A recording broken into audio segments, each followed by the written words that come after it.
Assalamu alaikum. I am Dr. Usman Gil from zachabacha.com. Zachabacha.com is a healthcare and lifestyle platform that is focused on women and children.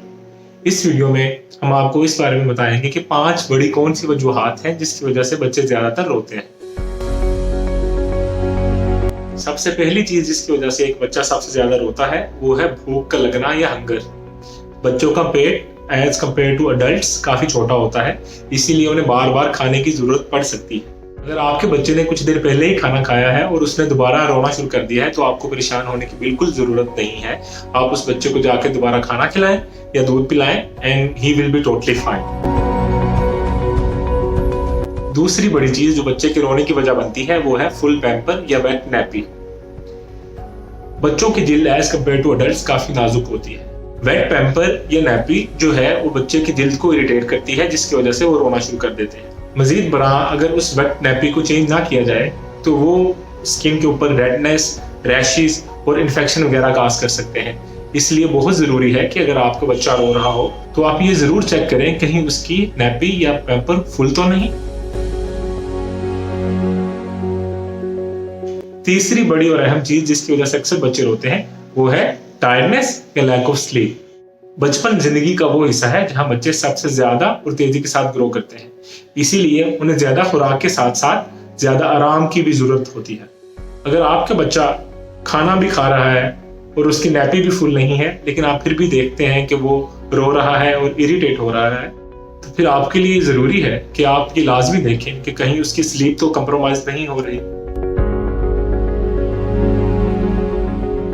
चौथी अहम और बहुत बहुत जरूरी चीज वो है बुखार या टेम्परेचर। किसी भी तरह की बैक्टीरियल या वायरल इन्फेक्शन की सूरत में आपके बच्चे को टेम्परेचर हो सकता है।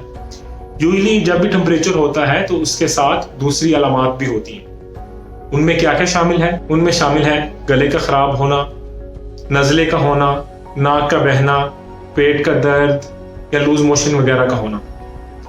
अगर आप नोट करते हैं कि आपके बच्चे को बुखार है तो आप ये जरूर देखें कहीं और दूसरी अलामात तो नहीं है, और अगर दूसरी अलामात मौजूद है और साथ बुखार भी है तो उस सूरत में सिंपल कालपोल या पैराडोल देना काफी नहीं है।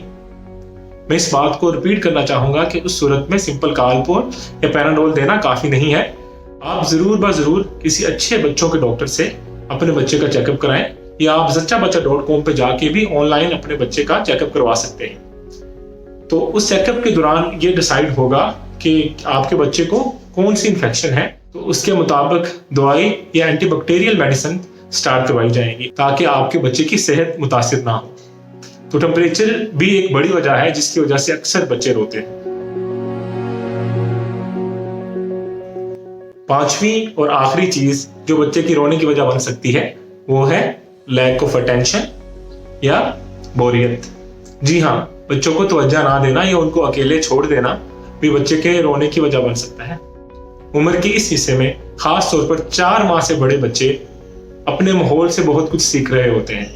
वो अपने आप को माहौल के साथ ऑक्युपाइड रखना चाहते हैं। तो ऐसी सूरत में कोई इंसान या कोई चीज उनको ऑक्युपाइड रखने के लिए मुयस्सर ना हो तो बच्चे रोना शुरू कर देते हैं। तो ये थी 5 बड़ी वजूहात जिसकी वजह से अक्सर बच्चे रोते हैं।